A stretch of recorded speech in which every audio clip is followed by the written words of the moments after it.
നമസ്കാരം. നമ്മൾ ഇന്നുള്ളത് പ്രഗത്ഭ ന്യൂക്ലിയർ സയന്റിസ്റ്റ് ഡോക്ടർ AP ജയരാമനോടൊപ്പമാണ്. 40 വർഷത്തിലേറെ ബാബ ആറ്റോമിക് റിസർച്ച് സെന്ററിലെ ശാസ്ത്രകാരന്, എഴുത്തുകാരൻ, പ്രഭാഷകൻ എന്നീ നിലകളിലും പ്രവർത്തിച്ചു വരുന്ന ഡോക്ടർ AP ജയരാമനെ മലയാളികൾക്ക് സുപരിചിതമാണ്.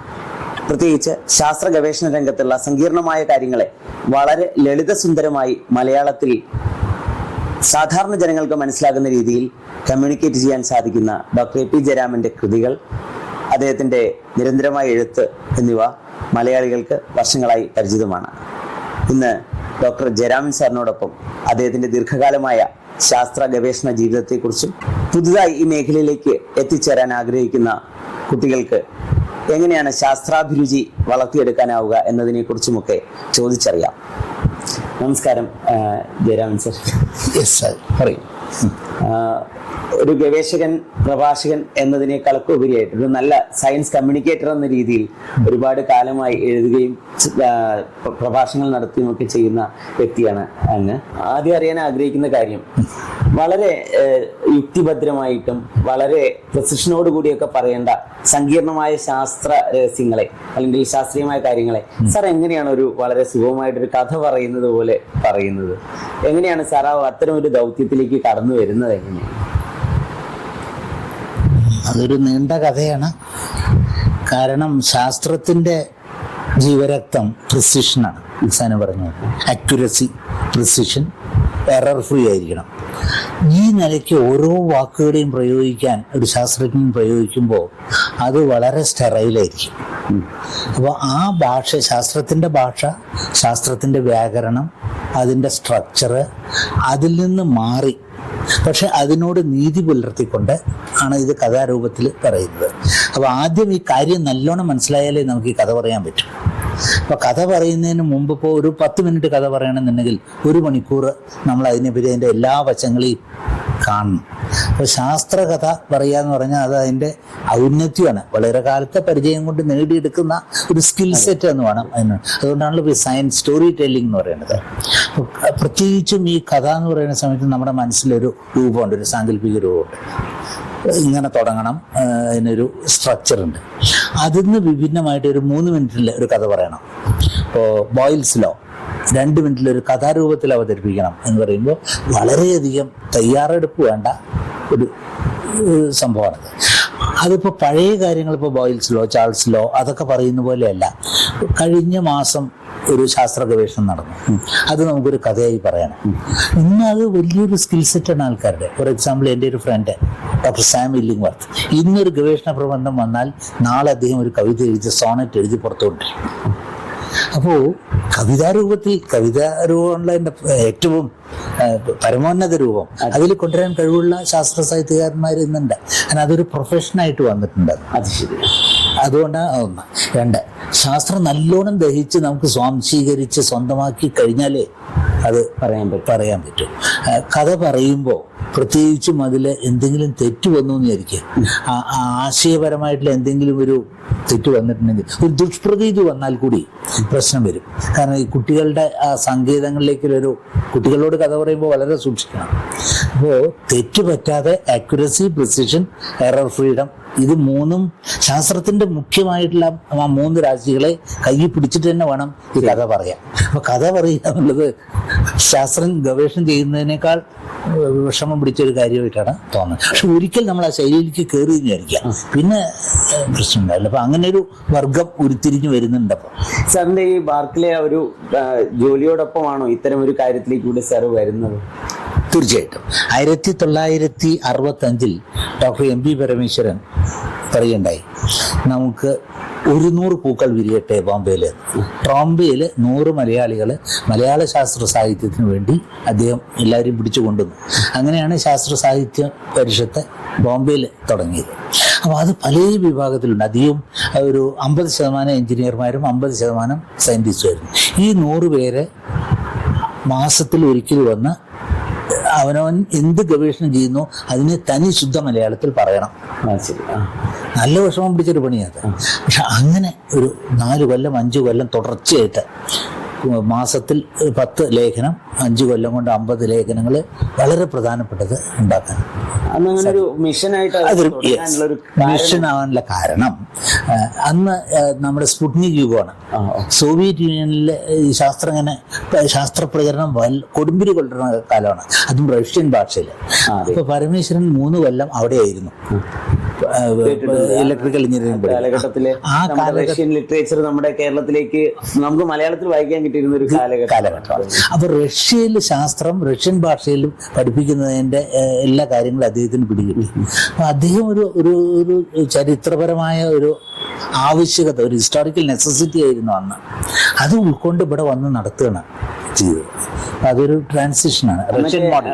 സാറിന്റെ ഒക്കെ യുവത്വ ആ കാലഘട്ടത്തിൽ ഇത്തരമുള്ള യുവ സയന്റിസ്റ്റുകളെ ചേർത്തുകൊണ്ടാണ് അന്ന് എല്ലാവരും ഒരു 25 താഴെയുള്ള ആൾക്കാരായിരുന്നു. ശാസ്ത്രത്തിലേക്ക് ആദ്യമായി കടന്നു വന്ന വർഗമായിരുന്നു.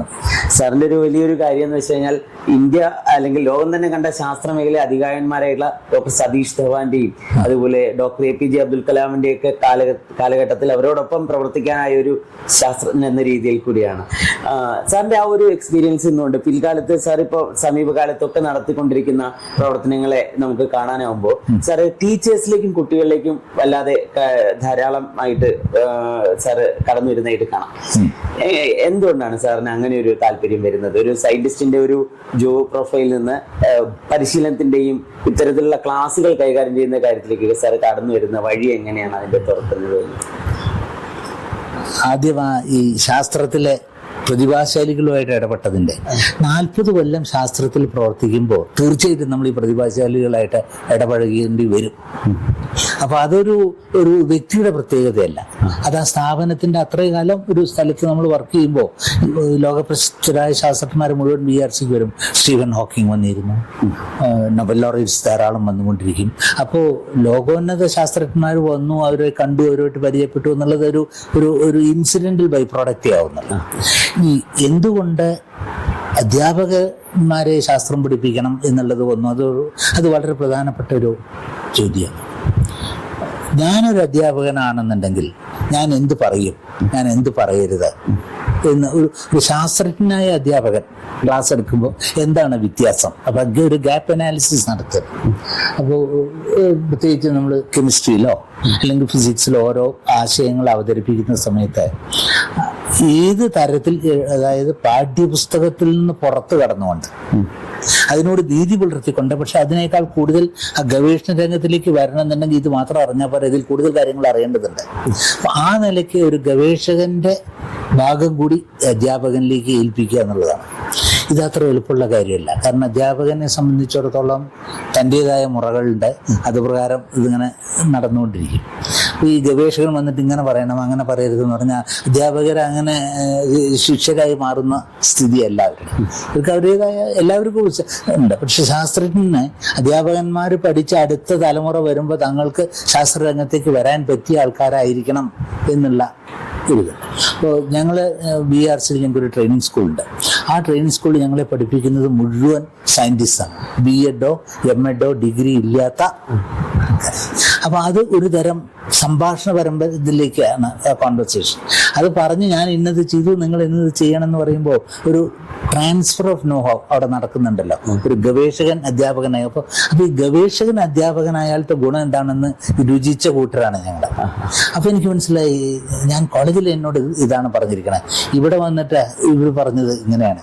ഇത് രണ്ടും തുലനം ചെയ്യാനുള്ള ഒരു സൗകര്യം കിട്ടിയ ഒരു കൊല്ലത്തെ പഠനത്തിൽ. അപ്പോൾ ഞാൻ മനസ്സിലാക്കി നമ്മൾ അധ്യാപക വർഗവുമായിട്ടാണ് ഇടപഴകേണ്ടത്. അതാണ് അതിൻ്റെ ഒരു കാരണം. പിന്നെ നമുക്ക് മനസ്സിലായി കാലക്രമത്തിൽ അവരുമായിട്ട് ഇടപഴകുമ്പോൾ അവർക്കും ഇതിലൊരു താല്പര്യം വരും. അങ്ങനെ അതൊരു ഇൻട്രാക്ഷൻ ആയിട്ട് ഉയർന്നു വന്നു.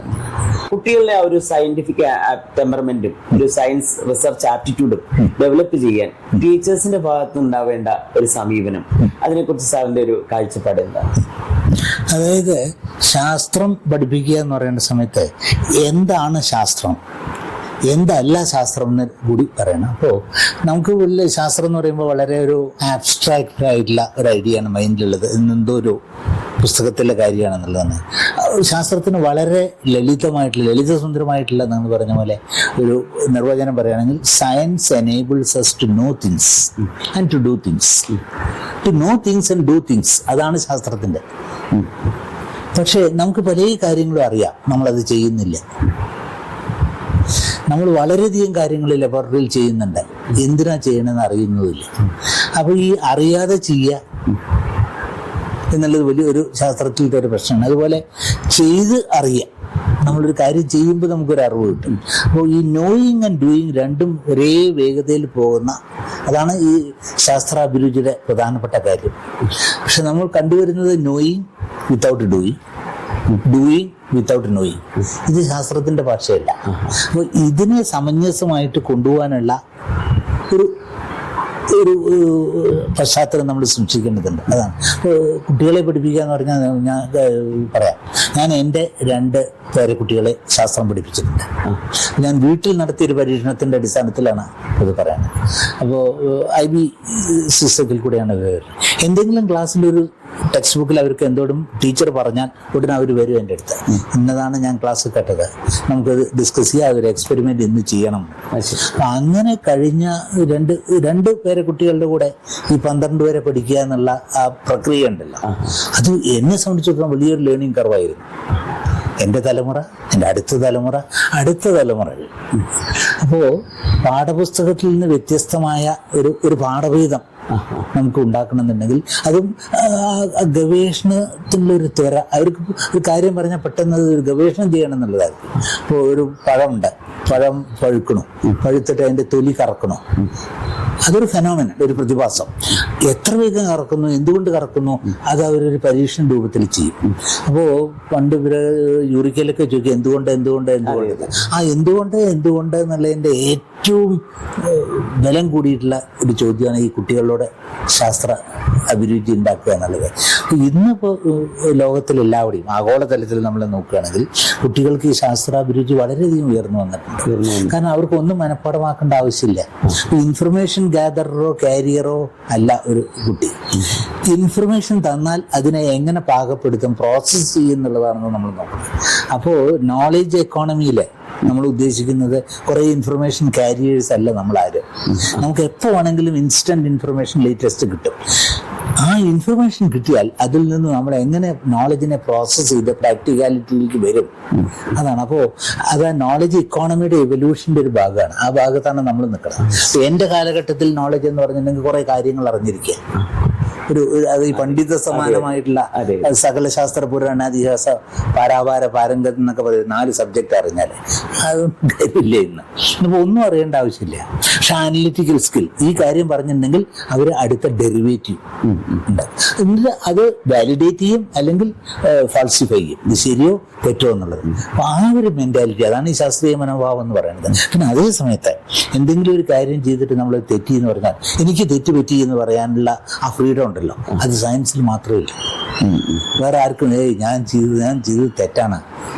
Science is the only domain which gives you the freedom to say that I am wrong and I am correcting now. ഞാൻ തെറ്റാണെന്ന് പറയുക മാത്രമല്ല, ഞാൻ തെറ്റ് തിരുത്തുന്നു. അപ്പോൾ തെറ്റ് കണ്ടെത്തലും തെറ്റ് തിരുത്തലുമാണ് ശാസ്ത്രം. അതാണ് the progress of science. Teacher എന്ന രീതിയിൽ ശരിക്കും കുട്ടികളെ ചെയ്ത കാര്യങ്ങളെ കുറിച്ച് അറിഞ്ഞ കാര്യങ്ങൾ ചെയ്തു നോക്കുക എന്ന കാര്യത്തിലേക്ക് നയിക്കാൻ പറ്റണം. അതാണ് ഗവേഷണത്തിന്റെ ആദ്യത്തെ സോപാനം. പിന്നെ കുട്ടികളോടൊപ്പം അഡാപ്റ്റബിൾ ആവുക, അതായത് ആ കുട്ടികളുടെ സ്റ്റേജ് അനുസരിച്ച് അധ്യാപകൻ അവിടെ തന്നെ നിൽക്കാതെ കുട്ടികളോടൊപ്പം തന്നെ പഠിച്ചു പോകാൻ പറ്റുന്ന അധ്യാപകൻ ഫ്ലെക്സിബിൾ ആവണം. അതാണ് അതിന്റെ യഥാർത്ഥ ഇക്വേഷൻ. അപ്പോഴേ അത് സമീകരണമായിട്ട് വരുന്നുണ്ട്.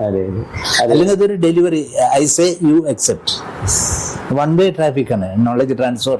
അധ്യാപകൻ പറയുന്നു, വിദ്യാർത്ഥി കേൾക്കുന്നു, അങ്ങനെയല്ല. അപ്പോഴാണ് ഇത് ബോറടിക്കുന്നതോ അല്ലെങ്കിൽ ഒരു പക്ഷേ അത് ഉള്ളിലേക്ക് എത്താതെ ആയി പോകും. അപ്പൊ അതൊരു ഒരു സംസ്കാരത്തിന്റെ ഭാഗമാവും, ലേണിംഗ് സംസ്കാരം, അങ്ങനെയാണ് ഇത്.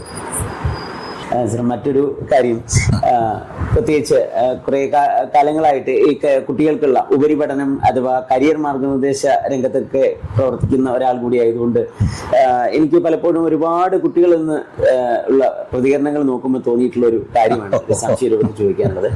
നമ്മളൊരു 100 കുട്ടികളുടെ ഒരു സദസ്സിൽ എത്തിക്കഴിഞ്ഞാൽ നിങ്ങൾക്ക് ആരാവണം എന്നൊരു ചോദ്യം ചോദിച്ചാൽ അതൊരു നല്ലൊരു പങ്ക് കുട്ടികളും വ്യത്യസ്ത പ്രൊഫഷനുകൾ പറയും. പ്രത്യേകിച്ച് ശാസ്ത്ര മേഖലയിൽ ഇപ്പം എഞ്ചിനീയർ ആവാം, ഡോക്ടർ ആവാം എന്നൊക്കെയുള്ള പ്രതികരണങ്ങൾ ധാരാളം കിട്ടും. പക്ഷെ അതിൽ വളരെ കുറച്ച് കുട്ടികൾ മാത്രം വളരെ അപൂർവമായിട്ടാണ് എനിക്കൊരു സയന്റിസ്റ്റ് ആവണമെന്ന് പറഞ്ഞു കേൾക്കാറുണ്ട്. എന്തുകൊണ്ടാണ് സയന്റിസ്റ്റ് എന്ന് പറയുന്ന ഒരു കരിയർ അത്ര ആകർഷകമല്ല എന്നാണോ? അതിനെക്കുറിച്ച് വേണ്ടത്ര കുട്ടികൾക്ക് അതിനെക്കുറിച്ച് ധാരണയില്ലാത്തതുകൊണ്ടാണോ? എന്തായിരിക്കും സാർ അതിന്റെ ഒരു വിവരണം? സാർ ഇപ്പം ഒരുപാട് യുവ സയന്റിസ്റ്റുകളെ കാണുകയും അവരെ പരിശീലിപ്പിക്കുകയും ചെയ്തിട്ടുള്ള വ്യക്തി കൂടിയാണ്. അപ്പൊ എന്താണ് അങ്ങനെ ഒരു പ്രതികരണം? അത് എന്റെ ഒരു അറിവിന്റെ കുറവാണോ? എന്താണ് സാറിന് അതിൽ തോന്നുന്നത്? അല്ല, അത് അനുഭവം പങ്കുവയ്ക്കുകയാണ്. അങ്ങനെ ഒരു അനുഭവം ഉണ്ടായിട്ടുണ്ടെങ്കിൽ അതൊരു പ്രതിഭാസമാണ്. നമ്മളതിനെ ആ നിലയ്ക്ക് തന്നെ അതിനെ അപഗ്രഥിക്കണം. എനിക്കൊരു ശാസ്ത്രജ്ഞനാവണം എന്ന് പറയണമെന്നുണ്ടെങ്കിൽ നമ്മുടെ വീട്ടിലോ അടുത്തോ പരിചയത്തിലോ ഒരു ശാസ്ത്രജ്ഞനായിട്ട് ഇടപഴകി കാണണം. അപ്പം അങ്ങനെ ഇടപഴകുന്നവരില്ല. പിന്നെ ഈ ശാസ്ത്രജ്ഞന്മാർ പൊതുവെ എഴുത്തോ അല്ലെങ്കിൽ സ്വയം മറ്റുള്ളവരോട് ഞാൻ ഇന്നതാ ചെയ്യണമെന്ന് പറയണതോ അവരൊരു മിതഭാഷികളാണ്, സംസാരിക്കാത്തത് കൊണ്ട്. അപ്പോൾ അവർക്ക് അവരുടെ വ്യക്തിത്വം അവർ പ്രകാശിപ്പിച്ചിട്ടില്ല. പിന്നെ നമ്മൾ കേൾക്കുന്നത് ഈ പത്രത്തിൽ കൂടെ ഉള്ള ചില ശാസ്ത്രജ്ഞന്മാരുടെ വലിയ വലിയ ആൾക്കാരുടെ പേരുകളായിരിക്കും. സ്റ്റീഫൻ ഹോക്കിംഗ് എന്ന് പറയുന്നുണ്ടാവും, കുറേ നൊബൽ ലോറേറ്റ്സിനെ അറിയാം. അപ്പോൾ ശരിക്കും ഒരു ശാസ്ത്രജ്ഞനായാൽ എങ്ങനെ 8 മണിക്കൂർ ചെലവഴിക്കുക എന്നുള്ളത് അറിയണ്ടേ? 8 മണിക്കൂറാണല്ലോ നമ്മളിവിടെ പണിയെടുക്കുന്നത്. എന്ന് മാത്രമല്ല 8 മണിക്കൂർ ഒരു ഗവേഷണശാലയിൽ പ്രവർത്തിക്കുമ്പോൾ 16 മണിക്കൂർ നമുക്ക് എന്ത് ചെയ്യാൻ പറ്റുന്നതും കൂടി അതിൻ്റെ കൂടെ ആലോചിക്കും. ഇത് രണ്ടും കൂടി ഒത്തുപോകണം. ഒരു ശാസ്ത്രജ്ഞനായ എന്ത് ശമ്പളം കിട്ടും? അതും വളരെ പ്രധാനമാണ്. കുട്ടികൾ ചോദിക്കാറുണ്ട്. തീർച്ചയായിട്ടും ഇപ്പോൾ IAS പോയ സ്റ്റാർട്ടിങ് ക്ലാസ് 1 ഗസറ്റ് ഓഫീസറാണ്, എത്രയാണ് സാലറി? സയന്റിസ്റ്റ് ആയാലും ക്ലാസ് 1 ഗസറ്റ് കിട്ടുകയാണെന്ന് പറഞ്ഞാൽ അതിന്റെ ഒരു സാമൂഹിക പദവിയെ കുറിച്ച് സത്യത്തിൽ അവർക്ക് അറിയില്ല. അതായത് കളക്ടറുടെ ഒരു പദവി എന്ന് പറഞ്ഞാൽ എല്ലാവർക്കും കാണാവുന്ന ഒരു പദവി. തീർച്ചയായിട്ടും. അപ്പോ സമൂഹത്തിൽ ശാസ്ത്രജ്ഞന് അങ്ങനെയുള്ള ഒരു ഗ്ലോറിയസ് ഇമേജ് ഇല്ല. പത്രങ്ങളിലൊക്കെ അങ്ങനെ ഇടയ്ക്ക് കാണുന്നല്ലാണ്ട് നിത്യജീവിതത്തിൽ ഇടപെടുന്ന മിക്ക ഉദ്യോഗസ്ഥന്മാരുടെയും പ്രഭാപൂരം വ്യത്യസ്തമാണ്. അതാണ് ഒരു കാരണം. 2, ഈ ശാസ്ത്ര ഗവേഷണത്തിലേക്ക് ഇറങ്ങുമ്പോൾ ഒരു 10, 20, 30 കൊല്ലം ഒന്നിച്ച് ഒരു ദിക്കിലേക്ക് ഇറങ്ങുകയാണ്. അപ്പോൾ അത് ഇറങ്ങുന്നതിന് മുമ്പ് വീട്ടിലൊരാളുണ്ടായിരുന്നു എന്ന് വിചാരിച്ചാൽ നമുക്ക് റോൾ മോഡലുണ്ട്. റോൾ മോഡലുകളുടെ അഭാവമാണ്. പക്ഷെ അതേ സമയത്ത് ഇപ്പോഴത്തെ തലമുറയിൽ നോക്കിക്കോളും, അവരെല്ലാവരുടെയും ഞാൻ ഡീൽ ചെയ്യുന്ന ആൾക്കാരെല്ലാം പറയും ശാസ്ത്രം പഠിക്കണം, ശാസ്ത്രം പഠിച്ചിട്ട് ഞാനത് വിടും, എന്നിട്ട് ഞാൻ മറ്റു രംഗത്തേക്ക് പോകും. അതായത് ഡിഗ്രി അല്ലെങ്കിൽ 12 വരെ, അതാണ് ഇപ്പോൾ K-12 ഒരു minimum knowledge basket, science basket ഉണ്ട്. അത് 12ാം ക്ലാസ്സോടുകൂടി ഒരു ശാസ്ത്രീയ മനോഭാവവും അനലിറ്റിക്കൽ തിങ്കിങ്ങും വന്നു കഴിഞ്ഞാൽ പിന്നെ വക്കീലോ എന്ത് സോഷ്യോളജിസ്റ്റോ സൈക്കോളജിസ്റ്റോ എന്ത് വേണമെങ്കിൽ നിങ്ങൾക്കാവാം. പക്ഷെ നിങ്ങളുടെ ഒരു മിനിമം സയൻസ് ക്യാപിറ്റൽ ഉണ്ട്. ശാസ്ത്ര മൂലധനം വെച്ചിട്ട് നമുക്ക് എവിടേക്ക് വേണമെങ്കിൽ പോവാം. ആ നിലയ്ക്കാണ് മിക്ക ആൾക്കാരും പോകണം. അതിനപ്പുറത്ത് എൻ്റെ 2 പേരക്കുട്ടികളുടെ കാര്യം പറയുകയാണെങ്കിൽ എന്നെയാണ് ഒരു ശാസ്ത്രജ്ഞനായിട്ട് കണ്ടിരിക്കുന്നത്. എൻ്റെ മോളി ഞാനൊരു ശാസ്ത്രജ്ഞൻ, എഞ്ചിനീയറിംഗ് സയൻറ്റിസ്റ്റ്, മോള് പ്യുവർ ഇലക്ട്രിക്കൽ എഞ്ചിനീയറിംഗ്. ഇത് കണ്ട ഒരു അന്തരീക്ഷത്തിലാണ് എൻ്റെ 2 പേരക്കുട്ടികൾ. അവർ 2 പേരും പറഞ്ഞു നമ്മൾ ശാസ്ത്രവും അല്ലെങ്കിൽ എഞ്ചിനീയറിംഗ് തന്നെയാണ് പഠിക്കണേ, എഞ്ചിനീയറിംഗ് സയൻസ് എടുക്കണം. അത് കഴിഞ്ഞ അവർ തീരുമാനിച്ചു ഇനി നമ്മൾ ഫിനാൻഷ്യൽ എഞ്ചിനീയറിംഗിലേക്കാണ് പോണത്. പക്ഷെ ഒരു കോഴ്സ് അങ്ങോട്ട് എടുത്ത് കണ്ടീഷൻ ചെയ്തിട്ടുള്ള അനലിറ്റിക്കൽ ടൂൾസും കൊണ്ടാണ് അവരുടെ ഫീൽഡിലേക്ക് പോകുന്നത്. അപ്പോൾ ശാസ്ത്രത്തിന് ഇങ്ങനൊരു കഴിവുണ്ട്. അപ്പോൾ നമ്മൾ ശാസ്ത്രീയ വിഷയങ്ങൾ മേഖലയിൽ ഒരു 12 വരെയോ അല്ലെങ്കിൽ ഡിഗ്രി എടുത്തു കഴിഞ്ഞാൽ നമുക്ക് പോവാനുള്ള വഴികൾ, പാന്താവുകൾ വളരെയധികം. അവിടെയൊക്കെ പോയാൽ നമുക്ക് ഈ ശാസ്ത്ര മൂലധനം ഉണ്ടല്ലോ അത് വളരെ ഉപകാരപ്പെട്ടു, വളരെയധികം പ്രയോജനപ്പെട്ടു. യഥാർത്ഥത്തിൽ ഒരു 12ാം ക്ലാസ് വരെ അവർക്ക് കുറച്ചുകൂടി വൈവിധ്യമുള്ള വിഷയങ്ങൾ അതാണ് വേണ്ടത്. വൈവിധ്യമുള്ള ശാസ്ത്ര വിഷയങ്ങൾ, അത് കടുത്ത ശാസ്ത്രമല്ലാണ്ട് ആ ശാസ്ത്രത്തിന്റെ പരികൽപ്പനകളെ, അതിന്റെ സ്വഭാവം, അങ്ങനെ ഒരു അന്വേഷണ മാർഗം, നിരീക്ഷണം, ഡിഡക്ഷൻ, ഇൻഡക്ഷൻ, അങ്ങനെയുള്ള ലോജിക്കൽ അനാലിസിസ്, അതിന്റെ ഒരു ഹാർഡ് കോഡ് തിയറീസിനേക്കാൾ കൂടുതൽ കുറെ കൂടി അതിന്റെ സ്കിൽസ് ഡെവലപ്പ് ചെയ്യാനുള്ള തരത്തിലുള്ള ഒരു അത് അവർക്ക് അതൊരു ടൂളായി വരികയാണ്. അതൊരു ഉപകരണമാണല്ലോ നമ്മുടെ വിദ്യ. അപ്പോൾ ഒരു സയന്റിഫിക് ടൂളായിട്ടാണ് അവർ ഏത് ഫീൽഡ്, ലോ ആയാലും ശരി, സോഷ്യോളജി ആയാലും ശരി, അവരൊരു വീക്ഷണം വളരെ ഒരു തരത്തിൽ പറഞ്ഞാൽ transferable skills, set of transferable skills ആണ്. അതാണ് കൊടുക്കേണ്ടത്. അത് സയൻസിൽ മാത്രമേ നമുക്ക് അത് കൊടുക്കാൻ പറ്റുള്ളൂ. കറക്റ്റ്. ഒബ്സർവേഷൻ ഇപ്പൊ ഇന്ത്യൻ സിലബസുകളെ പഠിച്ചിട്ടുള്ള ഒരാളാണ്. അതുപോലെ ഒട്ടേറെ വിദേശ സർവകലാശാലകളിൽ സാറ് പോകാറുണ്ട്. നമുക്ക് മറ്റ് വിദേശ രാജ്യങ്ങളിൽ കൊടുക്കുന്ന സിലബസുകളെ കമ്പയർ ചെയ്യുന്ന സമയത്ത് ഇത്തരം ശാസ്ത്രീയ മനോഭാവം കൂടുതൽ വികസിപ്പിക്കാൻ പര്യാപ്തമായ ഒരു സിലബസോ ഒരു രീതിയോ സാറിന്റെ ശ്രദ്ധയിൽപ്പെട്ടിട്ടുണ്ടോ, പ്രത്യേകിച്ച് സ്കൂൾ തലത്തിൽ? അത് ഒരു ബൊക്കെ സ്കീമിൽ വരികയാണോ അതോ ഒരു രാഷ്ട്രീയ തലത്തിൽ എങ്ങനെയാണ് കൈകാര്യം ചെയ്യേണ്ടതെന്ന് അറിയില്ല. ഇപ്പോൾ സിംഗപ്പൂരിൻ്റെ കാര്യം എടുക്കും.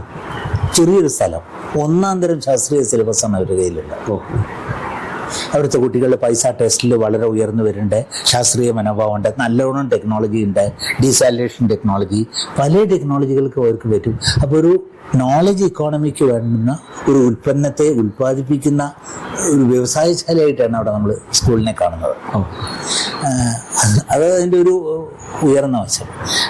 വാസ്തവത്തിൽ സിലബസ് നമുക്ക് വളരെയധികം മാറ്റം വരുത്തേണ്ടതുണ്ട്, വളരെയധികം മാറ്റം വരുത്തും, സമൂലമായ മാറ്റങ്ങൾ വരുത്തുന്നുണ്ട്. നമ്മുടെ പ്രാഥമിക തലത്തിലുള്ള പല സങ്കേതങ്ങളും നമ്മൾ കൊടുക്കുന്നത് മറ്റൊരു രൂപത്തിലായിരിക്കണം.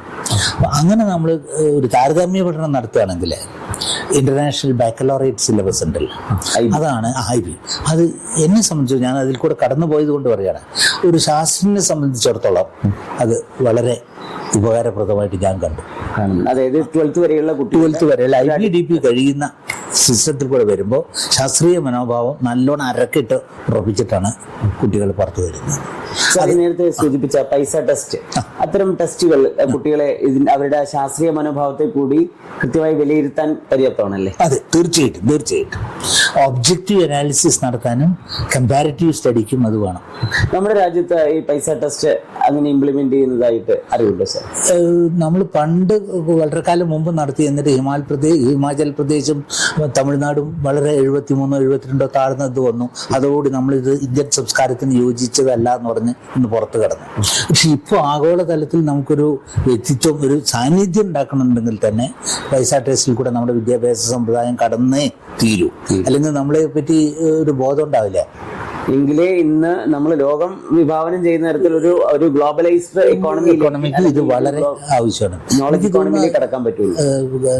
ഗവൺമെന്റ് തലത്തിൽ അതിനുള്ള ശ്രമങ്ങൾ നടക്കുന്നുണ്ടെന്നും 1-2 കൊല്ലത്തിനുള്ളിൽ അത് വരുന്നാണ് ഞാനിപ്പോൾ മനസ്സിലാക്കുന്നത്. നമ്മൾ സംസാരിച്ചു വന്ന വിഷയവുമായി ബന്ധപ്പെട്ട് തന്നെ സാന്ദർഭികമായി തോന്നിയൊരു കാര്യമാണ്. അതായത് നമുക്ക് ഇന്നത്തെ ഒരു കാലഘട്ടത്തിൽ ഈ ശാസ്ത്ര സാങ്കേതിക വിപ്ലവം നടക്കുന്ന, പ്രത്യേകിച്ച് IT റവല്യൂഷൻ വരുന്നു, എല്ലാവർക്കും അതിസാങ്കേതിക വിദ്യ പ്രാപ്യമാവുന്ന ഒരു കാലാവസ്ഥയുണ്ട്. അപ്പൊ ആ നിലയ്ക്ക് പോലും നമ്മൾ അതിന്റെ നിമിഷം ഇങ്ങനെ ആധുനികരായിക്കൊണ്ടിരിക്കുന്ന സമയത്ത് നമ്മൾ ഈ അതിനനുസരിച്ച് വേഗതയിൽ നമ്മുടെ ഈ ശാസ്ത്രീയ മനോഭാവം നിത്യജീവിതത്തിലുള്ള കാര്യങ്ങളിൽ അത് വളർന്നു വരുന്നുണ്ടോ? എന്താണ് സാറിന്റെ ഒരു നിരീക്ഷണം? എന്താണ് ശാസ്ത്രീയ മനോഭാവവും സാങ്കേതിക ജീവിതശൈലിയുമായിട്ട് സഹബന്ധമുണ്ടോ അതോ വല്ല അവിശുദ്ധ ബന്ധമുണ്ടോ എന്നുള്ള സംശയം. നമുക്ക് ടെക്നോളജിക്കലായിട്ട് വളരെയധികം അത് ഉപയോഗിക്കാനുള്ള കഴിവും പ്രാപ്തിയും കൗശല്യമൊക്കെ നേടാം. അതുകൊണ്ട് മാത്രം ഈ ശാസ്ത്രീയത സ്വായത്തമാക്കാൻ കഴിഞ്ഞിട്ടുണ്ട് എന്ന് പറയാൻ പറ്റില്ല. കാരണം ഈ ശാസ്ത്രീയത, സയന്റിഫിക് ടെമ്പറമെന്റ് എന്ന് പറയുന്നത് അതൊരു ദാർശനിക സ്വഭാവമാണ്. അത് ടെക്നോളജി സേവ് ചെയ്തുകൊണ്ട് മാത്രം കിട്ടുന്ന ഒന്നല്ല. നമുക്ക് ടെക്നോളജി നമ്മുടെ ഹയർ സൂപ്പർസ്റ്റിഷനെ നമുക്ക് സാധൂകരിക്കാൻ വേണ്ടി ടെക്നോളജി ഉപയോഗിക്കാം. ധാരാളം കണ്ടുവരുന്നുണ്ട്. ടെക്നോളജി പ്രോഡക്ട്സിനെ നമ്മുടെ അന്ധവിശ്വാസങ്ങളിലോ അല്ലെങ്കിൽ ഹയർ സൂപ്പർസ്റ്റിഷൻസ് അതിനുവേണ്ടി ഉപയോഗിക്കാം. പക്ഷെ യഥാർത്ഥ ശാസ്ത്രീയ ഭാവത്തിൽ ആ സ്കെപ്റ്റിക്കൽ മൈൻഡ് സെറ്റാണ്. എന്തെങ്കിലും ഒന്ന് പറഞ്ഞാൽ ശങ്കയാണ് ശാസ്ത്രത്തിൻ്റെ മുഖ്യധാര എന്നാണ് ഞാൻ പറയുക. അപ്പോൾ ഏറ്റവും അധികം ഇപ്പോൾ ഒരു ദാർശനിക തലത്തിൽ സമീപിക്കേണ്ട ഒരു പ്രശ്നമാണിത്. ബർട്രൻഡ് റസ്സലാണ് ഈ കാര്യത്തിൽ നമുക്കൊരു ഗുരുവായിട്ടുള്ളത്. അദ്ദേഹമാണ് ഈ യുക്തിഭദ്രമായ ചിന്ത, അതായത് റാഷണൽ തിങ്കിങ്ങിന് ഒരു സയന്റിഫിക് ഡയമെൻഷൻ കൊടുത്തത് ബർട്രൻഡ് റസ്സലാണ്. ഇന്നും അദ്ദേഹമാണ് ഈ രംഗത്ത് ഉള്ള ഒരു വളരെ സ്വീകാര്യനായിട്ടുള്ള ഒരു വ്യക്തി. അപ്പൊ അദ്ദേഹം ഏത് സയന്റിഫിക് ഫാക്ട് വന്നാലും അത് സയന്റിഫിക് ആണോ അല്ലയോ എന്നുള്ള അതുകൊണ്ടാണ് ഞാൻ എന്താ പറഞ്ഞത്, ഈ സയന്റിഫിക് മൈൻഡ് സെറ്റ് എന്ന് പറഞ്ഞാൽ എന്തെങ്കിലും കാര്യങ്ങളോട് വളരെ യുക്തിഭദ്രമായ ഒരു സമീപനം സ്വീകരിക്കുക എന്നുള്ളത് ഒരു ജീവിത ശൈലിയായി. അതായത് ഇനി മാനവീയ വിഷയങ്ങളിലാണെങ്കിലും ഏതിലും അത് സാമ്പത്തിക ശാസ്ത്രത്തിലും മാനവീയ വിഷയങ്ങളിലും എല്ലാറ്റിലും ഈ ഒരു ചിന്ത. സത്യത്തിൽ ഈ മനഃശാസ്ത്രത്തിൽ പോലും അല്ലെങ്കിൽ സമൂഹശാസ്ത്ര സോഷ്യോളജി പോലുള്ള വിഷയങ്ങളിൽ പോലും ഈ റാഷണൽ തിങ്കിങ്ങിന്റെ ഇമ്പോർട്ടൻസ് ആണല്ലോ ഉള്ളത്. അതെ, പക്ഷെ ഇപ്പൊ ഒരു സംശയം, തിങ്കിങ് എന്ന് പറഞ്ഞാൽ അത് റാഷണൽ തിങ്കിങ് ആണോ? നമുക്ക് എന്തുകൊണ്ട് ഇറാഷണൽ തിങ്കിങ് ഉണ്ടാവുന്നു? അതും ആലോചിക്കണ്ട. പക്ഷെ നമ്മൾ എന്താ മനസ്സിലാക്കേണ്ടതെന്ന് ചോദിച്ചാൽ, വളരെ കാലമായി നമുക്ക് കിട്ടിയിട്ടുള്ള പാരമ്പര്യമുണ്ട്, ലീഗസി. അതിൽ ശാസ്ത്രീയത കുറവാണെന്ന് ആദ്യം മനസ്സിലാക്കണം. ശാസ്ത്രം ഒരു ഇവോൾവിങ് കൾച്ചറാണ്. അപ്പോൾ ഹോമോസാപ്പിയൻസ്, ഹോമോ ടെക്നോളജിക്കസ് ആയിരിക്കും, പക്ഷെ ഹോമോ സയന്റിഫിക്കസ് എന്ന് പറയുന്ന ആ വർഗം ഉണ്ടല്ലോ, അത് ടെക്നോളജി കൊണ്ട് മാത്രം സൃഷ്ടിക്കാൻ പറ്റുന്ന അല്ല. ഒരു ജീവിത ശൈലിയാണ്, അതിനൊരു പ്രത്യേക മനോഭാവം തന്നെ വേണം. പക്ഷെ നമ്മുടെ ഒക്കെ പാരമ്പര്യം അതല്ല. നമ്മുടെ ഒക്കെ പാരമ്പര്യം അശാസ്ത്രീയമായ ഒരുപാട് വസ്തുതകളുടെ കൂമ്പാരം നമ്മുടെ തലയിൽ അടിഞ്ഞു കിടക്കുന്നു. അപ്പൊ അതിന് സ്വാതന്ത്ര്യം നേടുക എന്നുള്ളത് ഒരു കോൺഷ്യസ് ബോധപൂർവം ചെയ്യേണ്ട ഒരു പ്രവൃത്തിയാണ്. അതുകൊണ്ട് ശാസ്ത്രീയത എന്ന് പറഞ്ഞാൽ അങ്ങനെ വളരെയധികം വളർന്നിട്ടില്ല. അത് വളരേണ്ടിയിരിക്കുന്നു. ഒരുപക്ഷെ ഇന്നത്തെ യുവതലമുറ എൻ്റെ തലമുറയേക്കാൾ അപേക്ഷിച്ച് കൂടുതൽ ശാസ്ത്രീയമാണ്. അവർ എന്തുകൊണ്ടെന്ന് ചോദിക്കുവരും. അതായത് സാറിന്റെ ആ നിരീക്ഷണത്തിൽ കഴിഞ്ഞൊരു 40-40 വർഷമായി പ്രത്യേകിച്ചും ഈ മില്ലീനിയൽസ് ആൻഡ് ജെൻസെഡ് ഇതില് അവരത് ചോദിക്കും വൈ. അപ്പൊ നമുക്ക് അവർക്കൊരു എക്സ്പ്ലനേഷൻ, ഒരു കൊഹിറന്റ് എക്സ്പ്ലനേഷൻ കൊടുക്കണം. പലപ്പോഴും നമ്മൾ കൊടുക്കുന്ന എക്സ്പ്ലനേഷൻ സെൽഫ് കോൺട്രഡിക്ടറി ആയിരിക്കും. അപ്പൊ അവര് പറയും ഇത് പൊരുത്തപ്പെടുന്നില്ല.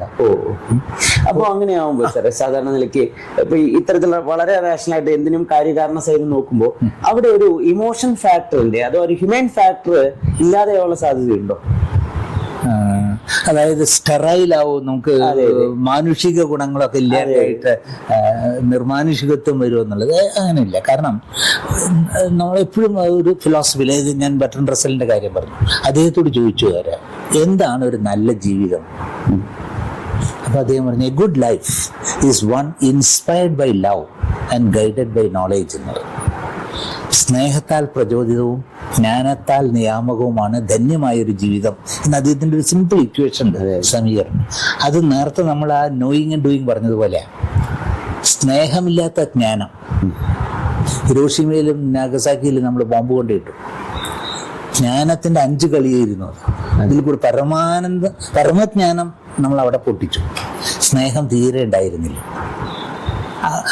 മനുഷ്യത്വം അവിടുത്തെ ആൾക്കാരോട് സ്നേഹം ഉണ്ടായിരുന്നെങ്കിൽ നമ്മളത് അവിടെ ഇങ്ങനെയൊന്നും ചെയ്യില്ല. അപ്പൊ അത് സ്നേഹശൂന്യമായ ജ്ഞാനമാണ് അവിടെ കണ്ടത്. ഒരു സാംക്രമിക രോഗം വരുന്നു, നമ്മളെല്ലാവരോടും പറഞ്ഞു വരും, എൻ്റെ വീട്ടിലേക്ക് വരും, നമുക്ക് ഒന്നിച്ചിരിക്കാം. സ്നേഹം വർദ്ധിച്ചു, പക്ഷെ നമ്മുടെ വൈറൽ സ്നേഹം ഇല്ല. അപ്പോ ധന്യമായ ഇത് ബാലൻസിങ്. ബർട്രൻഡ് റസ്സലും ഐൻസ്റ്റൈനും കൂടിയിട്ട് ഒരു പഗ്വാഷ് കോൺഫറൻസ് വെച്ചു. അത് ഇതിന്റെ കാരണത്തെ ഹിരോഷിമയ്ക്ക് ശേഷമാണ്. ഇത്രയും വലിയ നോളജ് വരുമ്പോൾ നമുക്കത് മനുഷ്യ സ്നേഹം ഇല്ലാണ്ട് ശാസ്ത്രത്തെ ഉപയോഗിക്കുമോ എന്നുള്ള പേടി, അതിനുള്ള ഒരു കറക്റ്റീവ് മെഷറായിട്ടാണ് ഈ പഗ്വാഷ് പ്രസ്ഥാനം വന്നതും ബർട്രൻഡ് റസ്സലും ഐൻസ്റ്റൈനും കൂടി. അന്നത്തെ 2 പരമോന്നത ബുദ്ധിജീവികളാണ്. അവർക്ക് മനസ്സിലാക്കി ഇങ്ങനെ ഒരു പ്രശ്നം ഉണ്ടായിരുന്നത്. അപ്പോൾ ശാസ്ത്രം അറിഞ്ഞുകൊണ്ട് നമ്മൾ സ്നേഹമില്ലാത്തവരാവില്ല. സ്നേഹം, എംപതി, സയന്റിഫിക് സോഷ്യൽ റെസ്പോൺസിബിലിറ്റി. എല്ലാവരും സോഷ്യൽ റെസ്പോൺസിബിലിറ്റി പറ്റി പറയും, സാമൂഹ്യ സേവനം. പക്ഷേ സാമൂഹ്യ സേവനം അത് പറ്റില്ല. സയന്റിഫിക് സോഷ്യൽ റെസ്പോൺസിബിലിറ്റി വേണം. നമ്മൾ സമൂഹത്തിനോട് എന്തെങ്കിലും ചെയ്യുമ്പോൾ, സമൂഹത്തിൽ എന്തെങ്കിലും നമ്മൾ പ്രതികരിക്കുമ്പോൾ എന്താണ് അതിന്റെ ഫലം എന്ന് മുൻകൂട്ടി കാണാൻ കഴിയണം. അപ്പോൾ ഇപ്പോൾ നമ്മൾ SSR എന്ന് പറയും. സയന്റിഫിക് സോഷ്യൽ റെസ്പോൺസിബിലിറ്റി വളരെ പ്രധാനമാണ്. അത് ശാസ്ത്രത്തിന്റെ ഇങ്ങനെയുള്ള ഈ തെറ്റായ കാര്യങ്ങളും അതിൻ്റെ ഏറ്റവും കുറഞ്ഞ പ്രവർത്തനങ്ങളും നിർത്താൻ വേണ്ടിയിട്ടാണ് ഇത് വരുന്നത്. പക്ഷെ അത് ജ്ഞാനം ചില കാര്യങ്ങളൊക്കെ കുറച്ച് കാലം കഴിഞ്ഞായിരിക്കും അതിന്റെ ഇൻവെന്റേഴ്സ് തിരിച്ചറിയുന്നത്. പക്ഷെ തിരിച്ചറിഞ്ഞ ഉടനെ ഇത് തെറ്റുപറ്റി എന്ന് പറഞ്ഞത് പിൻവലിക്കാനുള്ള കഴിവുണ്ടായി. തെറ്റുപറ്റാം, കാരണം ഇതിപ്പോ അങ്ങനെ ഇൻഫോളിബിൾ ആയിട്ട് യാതൊന്നുമില്ല. കഴിഞ്ഞ ഒരു 40 വർഷത്തിലേറെ ഒരു ശാസ്ത്ര മേഖലയിൽ നിൽക്കുകയും അതിനുശേഷമുള്ള സമയവും വളരെ സജീവമായിട്ട് വിവിധ പ്രവർത്തനങ്ങളിൽ ഏർപ്പെട്ടുകൊണ്ടിരിക്കുകയും ചെയ്യുന്നുണ്ട്. പ്രത്യേകിച്ച് ഇന്ത്യക്ക് പുറത്തുള്ള ഒരുപാട് സർവകലാശാലകളിലുമൊക്കെ നിരന്തരമായിട്ട് ക്ലാസ്സുകളൊക്കെ എടുക്കുകയും ചെയ്യുന്നതായിട്ട് അറിയാം. അതിനുപരിയായിട്ട് സാറിന് വ്യക്തിപരമായിട്ടുള്ള മിഷനുകൾ, ഇപ്പൊ സാറിന്റെ നേതൃത്വം നടന്നുകൊണ്ടിരിക്കുന്ന പ്രവർത്തനങ്ങൾ, പ്രത്യേകിച്ച് സയൻസ് കമ്മ്യൂണിക്കേഷൻ മേഖലയിൽ നടന്നുകൊണ്ടിരിക്കുന്ന പ്രവർത്തനങ്ങളെ കുറിച്ച് ഒന്ന് അറിഞ്ഞാൽ നന്നായിരുന്നു സാർ. ശാസ്ത്ര പ്രചരണം അല്ലെങ്കിൽ സയൻസ് കമ്മ്യൂണിക്കേഷൻ ഒരു ഡൊമെയിനായിട്ട് വളർത്തിയെടുക്കുക എന്നുള്ളതായിരുന്നു. അപ്പോൾ ഞങ്ങൾ ഈ അണുശക്തി വിഭാഗത്തിൽ പ്രവർത്തിച്ച സമയത്ത് അണുശക്തിയുടെ സമാധാനപരമായ ഉപയോഗങ്ങൾ എന്താണെന്ന് ജനങ്ങൾക്ക് പറഞ്ഞു കൊടുക്കേണ്ട ഒരു ചുമതലയുണ്ടായിരുന്നു. അത് വളരെ ശ്രമകരമായിട്ടുള്ള ഒരു പ്രശ്നമായിരുന്നു. കാരണം അണുശക്തി എന്ന് പറഞ്ഞാൽ ഹിരോഷിമ നാഗസാക്കി, ഇതാണ് എല്ലാവരും മനസ്സിൽ വരിക. അപ്പോൾ അണുശക്തി കൊണ്ടുണ്ടായിട്ടുള്ള ഗുണങ്ങൾ എന്താണെന്ന് പറയാൻ ആ കമ്മ്യൂണിക്കേഷൻ സ്കിൽ സെറ്റിന് വളരെ മാറ്റേണ്ടി വന്നു. അപ്പോഴാണ് ഈ കമ്മ്യൂണിക്കേഷൻ എന്ന് പറയുന്നത് വേറൊരു ശാസ്ത്രമാണെന്നും അതിനെ ജനറൽ സയൻസിലേക്ക് കൊണ്ടുവരണമെന്നുണ്ടെങ്കിൽ നമുക്കൊരു പ്രത്യേക വിഷയം വേണമെന്നുള്ളത് മനസ്സിലായത്. അപ്പോൾ ഇന്ത്യയിൽ സയൻസ് കമ്മ്യൂണിക്കേഷൻ കോഴ്സസ് തുടങ്ങി, M.Tech തുടങ്ങി ആദ്യം. അത് നിലവിലില്ല. അത് ഇന്ത്യയിൽ സയൻസ് മാഗസിൻസ് വളരെ കുറവാണ്, 1-2 ഉണ്ടായി, അതൊക്കെ നിന്നുപോയി. അപ്പോൾ സയൻസ് കമ്മ്യൂണിക്കേഷൻ ഒരു പ്രത്യേക വിദഗ്ധ വിഷയമായിട്ട് ഉരുത്തിരിഞ്ഞില്ല അവിടെ ഇന്ത്യയിൽ. അതാണ് ചരിത്രപരമായ സത്യം. കഴിഞ്ഞ 4-5 കൊല്ലമായിട്ട് എല്ലാ സർവകലാശാലകളും അവരുടെ മാസ് മീഡിയയുടെ കൂട്ടത്തിൽ science communication, scientific language, scientific English ഇങ്ങനെയുള്ള വിഷയങ്ങൾ എടുക്കാൻ തുടങ്ങി. അപ്പോൾ ശാസ്ത്ര കമ്മ്യൂണിക്കേഷൻ ഒരു പ്രത്യേക വിഷയമായി എടുത്ത് അതിന് വേണ്ട കോഴ്സ് ഉണ്ടാക്കുക, ടെക്സ്റ്റ് ബുക്കുകൾ ഉണ്ടാക്കുക, അതിപ്പോൾ ഇന്ന് നടന്നു വരുന്നുണ്ട്. അത് വലിയൊരു മാറ്റമാണ്. ഇതിപ്പോ നിലവില് ഞാൻ മനസ്സിലാക്കിയിടത്തോളം IIT-കൾ അടക്കമുള്ള സ്ഥാപനങ്ങളിൽ NIT-കളിലൊക്കെ എഡ്യൂക്കേഷൻ ഡിപ്പാർട്ട്മെന്റ് കൂടി ഓപ്പൺ ആവുന്നു, പ്രത്യേകിച്ച് ഈ 4-year UG പ്രോഗ്രാമിന്റെ ഭാഗമായിട്ട്. അതായത് എനിക്ക് തോന്നുന്നു എഞ്ചിനീയറിംഗ് അടക്കമുള്ള വിഷയങ്ങൾ കുറച്ചുകൂടി ഫലപ്രദമായ രീതിയിൽ കമ്മ്യൂണിക്കേറ്റ് ചെയ്യാൻ ആവശ്യമായുള്ള ടീച്ചിങ് മെത്തഡോളജി അതിൽ ഉൾപ്പെടുത്തിയിട്ടുണ്ടാവുമെന്ന് കരുതുന്നുണ്ടോ? ഒരുപക്ഷെ സാർ ഈ പറഞ്ഞൊരു കാര്യം കുറെ കൂടി ശാസ്ത്ര വിഷയങ്ങളെ കമ്മ്യൂണിക്കേറ്റ് ചെയ്യാൻ സഹായിക്കുന്ന രീതിയിൽ ഇത്തരം മാറ്റങ്ങൾ വരുമെന്ന് തന്നെ പ്രതീക്ഷിക്കാം അല്ലേ? തീർച്ചയായിട്ടും പ്രതീക്ഷിക്കും. പക്ഷെ ഇവിടെയാണ് ഈ ശാസ്ത്രജ്ഞന്റെ സാമൂഹ്യ പ്രതിബദ്ധത വരുന്നത്. മിക്ക ശാസ്ത്രജ്ഞന്മാരും അങ്ങനെ ഇടപഴകാൻ ഉദ്ദേശിക്കുന്നില്ല. കാരണം അവർക്കൊരു ഭയം, ഞാൻ എന്തെങ്കിലും പറഞ്ഞാൽ അത് തെറ്റുമോ, എൻ്റെ കൂട്ടത്തിലുള്ള ഒരു സഹശാസ്ത്രജ്ഞൻ അതിൽ കുറ്റം കണ്ടുപിടിക്കുമോ എന്നുള്ളതാണ് ഭയം. ഒരു കെമിക്കൽ എഞ്ചിനീയർ സംസാരിക്കുമ്പോൾ മറ്റൊരു കെമിക്കൽ എഞ്ചിനീയർ അതിൽ തെറ്റ് കണ്ടുപിടിക്കുമോ എന്നുള്ള പേടിയാണ്. അപ്പോൾ ആ ഇതിന്ന് ഭയത്തിൻ്റെ കൂടുന്ന പുറത്ത് കിടക്കണം. നമ്മൾ ആരോടാണ് സംസാരിക്കുന്നത് അവരോടല്ലേ ആ കാര്യങ്ങൾ പറഞ്ഞ് മനസ്സിലാക്കേണ്ടത്. അപ്പോൾ അതുകൊണ്ട് കമ്മ്യൂണിക്കേഷൻ സ്കിൽ സെറ്റ് പ്രത്യേകിച്ച് ഡെവലപ്പ് ചെയ്യേണ്ട ആവശ്യകതയുണ്ട്. അതൊരു ഡിസ്റ്റിങ്ക്റ്റ് ഡൊമെയിനായിട്ട് നടത്തേണ്ട ആവശ്യമുണ്ട്. അതിൽ ഇന്റർനാഷണൽ ഓർഗനൈസേഷൻസ് ഉണ്ട്, PCST, ധാരാളം കലിംഗ അവാർഡ് സയൻസ് കമ്മ്യൂണിക്കേഷൻ വളരെ പ്രധാനപ്പെട്ടതാണ്. പിന്നെ വേറെ ഒന്ന്, ഈ ശാസ്ത്ര കമ്മ്യൂണിക്കേഷൻ എന്ന് പറയുമ്പോൾ ഭാഷയുടെ പ്രശ്നമുണ്ട്. നിങ്ങൾ ഇംഗ്ലീഷിൽ മാത്രമേ കമ്മ്യൂണിക്കേറ്റ് ചെയ്യൂ, അതോ നിങ്ങളുടെ സ്വന്തം ഭാഷയിൽ കമ്മ്യൂണിക്കേറ്റ് ചെയ്യാൻ പറ്റുമോ? അപ്പോൾ ബൈലിംഗ്വൽ ദ്വിഭാഷിയായിരിക്കണം ഈ ശാസ്ത്രജ്ഞൻ. അതാണ് വളരെ അതിൽ പറയാൻ കഴിഞ്ഞാലേ ഇംഗ്ലീഷിൽ അങ്ങനെ ഒരു കമ്മ്യൂണിക്കേഷൻ ചെയ്യേണ്ട ആവശ്യമില്ല. ഒന്നാന്തരം പ്രസിദ്ധീകരണങ്ങളുണ്ട്, ഒന്നാന്തരം ഇംഗ്ലീഷ് കമ്മ്യൂണിക്കേറ്റേഴ്സ് ഉണ്ട്. അപ്പോൾ ഇന്ത്യയിലൊരു ശാസ്ത്രജ്ഞന്റെ ചുമതല ഇംഗ്ലീഷിൽ അത് പറഞ്ഞ് ഫലിപ്പിക്കുക എന്നുള്ളതിനധികം സ്വന്തം മാതൃഭാഷയിൽ അത് പറഞ്ഞ് മറ്റുള്ളവരെ മനസ്സിലാക്കിക്കുക. അവിടെയാണ് ആ സയന്റിഫിക് സോഷ്യൽ റെസ്പോൺസിബിലിറ്റി. അവിടെയാണ് പലപ്പോഴും സാറിന്റെ വലിയൊരു സാന്നിധ്യം വളരെ ഒരു ഊർജ്ജദായക. അത് പരമേശ്വരന്റെ ചരിത്രപരമായിട്ടുള്ള ഇടപെടൽ കാരണം തുടങ്ങിയതാണ്. ഇപ്പൊ പ്രത്യേകിച്ച് ഈയിടെ പോലും മലയാള മനോരമയിൽ കഴിഞ്ഞ കുറെ മാസങ്ങളായിട്ട് പ്രസിദ്ധീകരിച്ചുകൊണ്ടിരിക്കുന്ന സയന്റിസ്റ്റ് എന്നുള്ളൊരു കോളം വളരെ കൗതുകകരമാണത്. സയന്റിസ്റ്റ് എന്നാണ് അതായത് വളരെ കൗതുകകരമാണ്. അതേസമയം വളരെ സങ്കീർണമായ കാര്യങ്ങളെ പോലും കുറെ കൂടി കാലം മുന്നിൽ വരാൻ പോകുന്ന കാര്യങ്ങളെ കുറിച്ച് കൂടി സാർ അതിനകത്ത് പലപ്പോഴും പറയാറുണ്ട്. ഏതൊരു സാധാരണക്കാരനും മനസ്സിലാകുന്ന രീതിയിലാണത് സാർ എഴുതാറുള്ളത്. ഈയിടെ വന്നൊരു ലേഖനവുമായി ബന്ധപ്പെട്ട ഒരു ചോദ്യം കൂടി ചോദിച്ചോട്ടെ സാർ. അതായത് ഇന്നത്തെ ഒരു രാഷ്ട്രീയ അന്തരീക്ഷം, അതുപോലെ സാങ്കേതിക മേഖലയിൽ വരുന്ന മാറ്റം, ഇതെല്ലാം വിലയിരുത്തിക്കൊണ്ട് നോക്കുമ്പോൾ സാറിന്റെ ഒരു ലേഖനത്തിൽ ഒരു പരാമർശം ഉണ്ടെന്ന് തോന്നുന്നു. അത് കഴിഞ്ഞ അമേരിക്കയിലെ പുതിയ പ്രസിഡന്റ് ഇലക്ഷൻ കഴിഞ്ഞു. ഡൊണാൾഡ് ട്രംപ് വീണ്ടും രണ്ടാമത് തെരഞ്ഞെടുക്കപ്പെട്ടിരിക്കുന്നു. ഒപ്പം വലിയൊരു മാറ്റം വന്നത് എലോൺ മസ്കിനെ പോലെയുള്ള ഒരു കോർപ്പറേറ്റ് വ്യവസായ മേഖലയിലെ സാങ്കേതിക മേഖലയിൽ, പ്രത്യേകിച്ച് സ്പേസ് ടെക്നോളജി ഹാൻഡിൽ ചെയ്യുന്ന ഒരു ഭീമൻ കമ്പനി കൂടി ഭരണകൂടത്തിന്റെ ഭാഗമായി പ്രവർത്തിക്കുന്ന ഒരു സാഹചര്യം വരികയാണ്. കുറെ ആശങ്കകൾ കൂടി ഇതിനകത്ത് ലോകം പങ്കുവെക്കുന്നുണ്ട്. അതിനെക്കുറിച്ച് കൂടിയുള്ള ആ ഒരു നിരീക്ഷണം സാറിന്റെ പങ്കുവെക്കാമെന്ന് തോന്നുന്നു. ഇത്തരത്തിലുള്ള ഒരു മാറ്റം ഗുണപ്രദമാകുമോ, അല്ലെങ്കിൽ അതിൽ ആശങ്കപ്പെടേണ്ടതുണ്ടോ? എങ്ങനെയാണ് നമ്മൾ അത്തരം ഒരു കാലഘട്ടത്തിന് വേണ്ടി നമ്മൾ എങ്ങനെയാണ് തയ്യാറെടുക്കേണ്ടത്? ഈ ട്രംപിന്റെ രണ്ടാം വരവ് ശാസ്ത്രജ്ഞന്മാർക്ക് വളരെ വലിയ ഭയം ഉണ്ടാക്കുന്ന ഒരു സംഭവമാണ്. നേച്ചർ മാഗസിൻ പൊതുവെ രാഷ്ട്രീയ കാര്യങ്ങളിൽ ഇടപെടാത്ത അപൊളിറ്റിക്കൽ മാഗസിനാണ്. അത് കമലാ ഹാരിസിന് വേണ്ടിയിട്ട് ക്യാൻവസ് ചെയ്തു. അതിൻ്റെ കാരണം കൂടുതൽ ശാസ്ത്രീയത നിലനിർത്തണമെന്നുണ്ടെങ്കിൽ നമുക്ക് കമലാ ഹാരിസ് വരണം, ട്രംപ് വരരുത് എന്നുള്ള നിലയ്ക്ക് American association for advancement of science ഒരു ഡിസിഷൻ എടുത്തു. അപ്പോൾ അതിൽ അതായത് ഇപ്പോൾ നമ്മൾ കോവിഡൈറ്റിസ് അതൊരു ഭയമാണെന്നുള്ളതാണ് കാണിക്കുന്നത്. അതുപോലെ കുത്തിവെപ്പ് അതത്ര വേണോ വേണ്ടയോ എന്നുള്ളത്. കാലാവസ്ഥാ കാര്യങ്ങളിൽ വളരെയധികം നമ്മൾ നെറ്റ് സീറോ വരുത്തണം. അതിനെതിരായിട്ടുള്ളൊരു ഇതാണ് ഇപ്പോൾ വരാൻ പോകുന്നത്. അതുപോലെ സർക്കാർ തലത്തിൽ എഫിഷ്യൻസി കൂട്ടണം, സോഷ്യൽ റെസ്പോൺസിബിലിറ്റി ചുരുങ്ങും.